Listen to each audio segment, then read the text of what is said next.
ராக்கெட்டாக இருந்தாலும் பிளெயினாக இருந்தாலும் சிதம்பரத்துக்கு நேராக வரும்போது அந்த இடத்த கிராஸ் பண்ண முடியாது. திருநள்ளாருக்கு நேராக பறக்கவே முடியாது. இது வரைக்கும் அறிவியல் பூர்வமாக ப்ரூவ் பண்ணல. ரொம்ப அறிவியல் பூர்வமாக பேசியிருக்கார் அனுராக் தாக்கூர் தான்.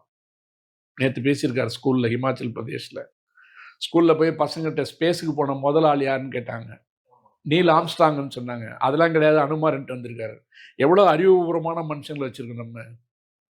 நீங்கள் அண்ணாமலை பற்றி சொன்னீங்க. கிரண்பேடின்னு ஒரு ஐபிஎஸ் இருந்தது. அது என்ன பண்ணிச்சு தெரியுமில்ல உங்களுக்கு? பாண்டிச்சேரியில் கவர்னராக இருக்கும்போது சூரியன் இருக்குல்ல, சூரியனுடைய வெப்பசலனத்தில் பார்த்தீங்கன்னா அதனுடைய ஆர்பிட்ஸ் இருக்கு இல்லையா, அந்த ஆர்பிட்டில் வர emissions that will automatically make sounds and vibrations.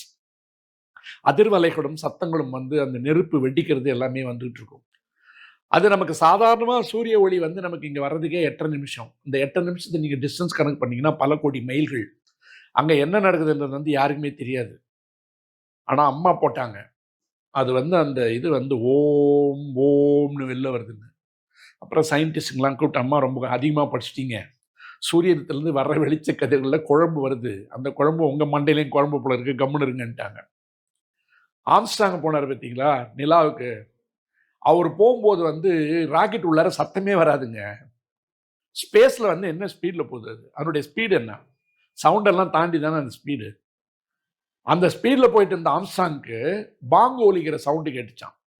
இஸ்லாமியர்கள் ஒரு குரூப் அந்த காலத்தில் ஆரம்பித்து, அவர் போன இடத்துல பாங்கு ஓதுற சவுண்டு கேட்டது. ஆகவே அல்லாஹ்வினுடைய பெருமைகளை அவர் உணர்ந்து முஸ்லீமாக மதம் மாறிட்டார் அப்படின்னு அவங்க பாட்டுக்கு அவங்க போட்டு விட்டாங்க. அது ஆம்ஸ்ட்ராங்கே மறுக்க வேண்டிய நிலைமை வந்தது. நான் அப்படிலாம் ஒரு சத்தத்தையும் கேட்கல, நான் மதம் மாறவும் இல்லை அப்படின்னு ஆம்ஸ்ட்ராங் அறிக்கை விட்டார்.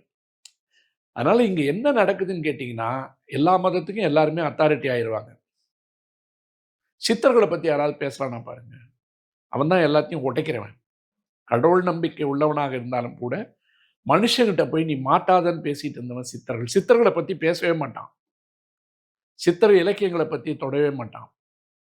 ஆனால் ஏதாவது கேட்டால் சனாதனம் கொண்டு நுழைச்சிடுவான். இப்போ நான் மிகப்பெரிய கேள்வி ஏன் கேட்டுன்னு கேட்டிங்கன்னா, ஒரு சமணர்களால் தோற்றுவிக்கப்பட்ட நிறுவப்பட்ட ஒரு நிறுவனம் சிவனை கடவுளாக கொண்டிருக்கின்ற இடத்தில் நேர் எதிர் கொள்கை கொண்ட வைணவரால் பூஜிக்கப்படுகின்ற இடமாக இருக்கின்ற இடத்துல அத்வைதத்தையும் விசிஷ்டாத்வைதத்தையும் புத்த மதத்தையும் சமண மதத்தையும் ஒரு சேர எதிர்த்த மத்வாச்சாரியார்கள் எப்படி உள்ள வந்தாங்கன்ற ஒரு கேள்வி இருக்கு.